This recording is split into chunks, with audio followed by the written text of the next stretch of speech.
அனைவருக்கும் வணக்கம். இன்னைக்கு நாம பிகின் சீக்ரெட்ஸில் எதை பற்றி பார்க்க போகிறோம் அப்படின்னா, சிவபெருமானின் 19 அவதாரங்களை பற்றி நாம் அறியாத ரகசியங்களை தான் இன்னைக்கு நாம் பார்க்க போகிறோம். சிவபெருமானின் 19 அவதாரங்களை பற்றியும் அதன் முக்கியத்துவத்தை பற்றியும் நாம் இந்த வீடியோவில் பார்க்கலாங்க. சொல்லப்போனால் சிவபெருமான் 19 அவதாரங்களை பூமியில் எடுத்திருந்தார். வேணுமென்றே கடவுள் மனிதராக பிறந்து மனிதர்களை காப்பாற்றி தீமையை அழிக்கவே சிவபெருமான் இந்த 19 அவதாரம் எடுத்திருந்தார்.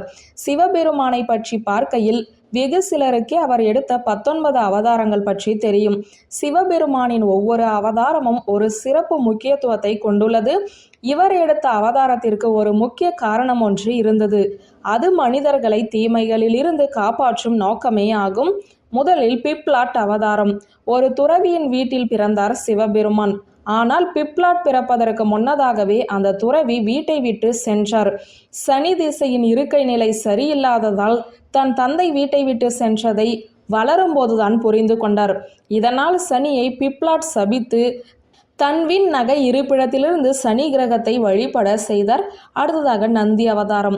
நந்தி என்ற பெரிய காளைதான் சிவபெருமானின் ஏற்றமாகும். சிவபெருமானை நந்தி வடிவில் இந்தியாவில் பல இடங்களில் தரிசித்து வருகின்றனர்.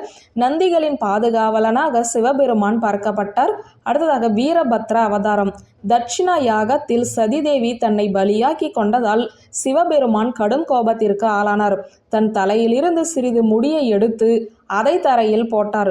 அப்போது அதிலிருந்து பிறந்தவர்தான் வீரபத்ர அவதாரம். அடுத்ததாக பைரவ அவதாரம். பிரம்மனுக்கும் விஷ்ணுவுக்கும் யார் பெரியவர் என்று சண்டை வரும்போது சிவபெருமான் இந்த பைரவ அவதாரத்தை எடுத்தார். அப்போது பிரம்மனின் 5வது தலையை சிவபெருமான் துண்டித்தார். ஒரு பிராமணனை கொன்ற குற்ற உணர்வு சிவபெருமானுக்கு இருந்தது. அடுத்ததாக அஸ்வத்தாமா அவதாரம். பார்க்கடலை கடையும் போது சிவபெருமான் கொடிய நஞ்சை உட்கொண்டு அந்த நேரத்தில் அவர் தொண்டை எரிய துவங்கியது. அப்போது சிவபெருமானின் உள்ளிருந்த விஷ்ணு புருஷ் வெளியே வந்தது. அதற்கு கடவுள் ஒரு வரத்தையும் அளித்தார்.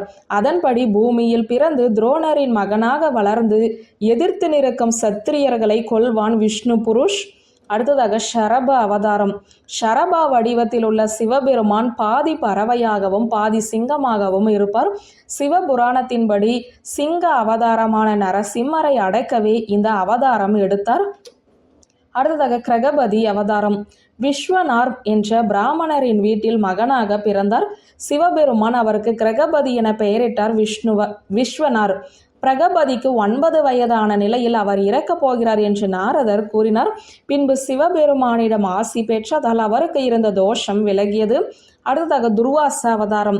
அண்ட சராசரத்தில் ஒழுக்கத்தை கடைபிடிப்பதற்காக இந்த அவதாரத்தை எடுத்தார் சிவபெருமான்.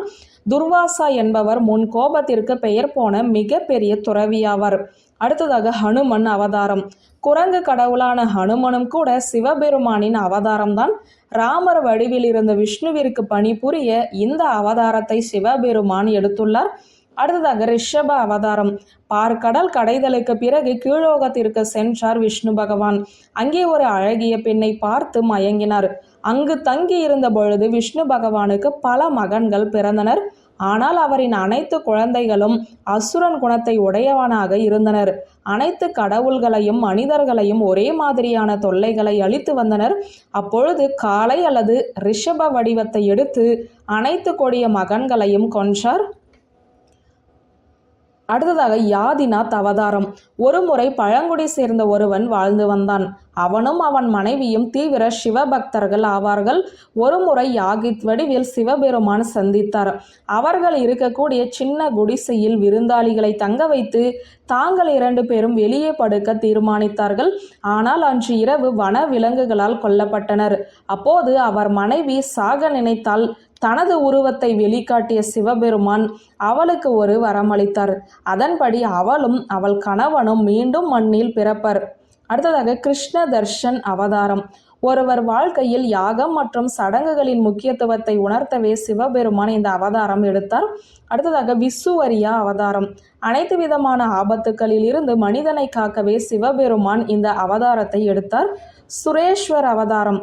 தனது பக்தர்களை சோதிக்க இந்திரன் வடிவில் உருவெடுத்தார் சிவபெருமான். அதனால்தான் அவரை சுரேஸ்வரர் என்று அழைக்கிறோம். அடுத்ததாக கீரத் அவதாரம்.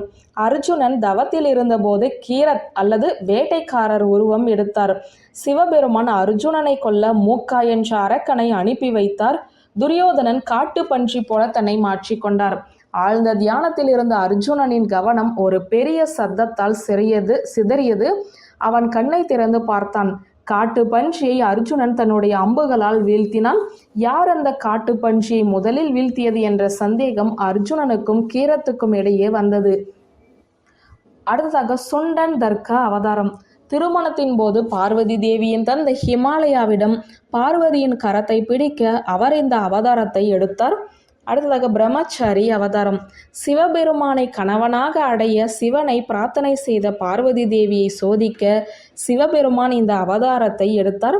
அடுத்ததாக யக்ஷ்வர் அவதாரம். கடவுள்கள் மனதில் குடிக்கொண்டிருந்த போலியான அகம்பாவங்களை அழிக்கவே இந்த அவதாரம் எடுத்தார் சிவபெருமான். அடுத்ததாக அவதுட் அவதாரம். இந்திரனின் திமிரை ஒழிக்கவே இந்த அவதாரத்தை சிவபெருமான் எடுத்தார். வியூவர்ஸ், இந்த வீடியோ உங்களுக்கு பிடித்திருந்தால் லைக், கமெண்ட், ஷேர் பண்ணுங்க. நன்றி.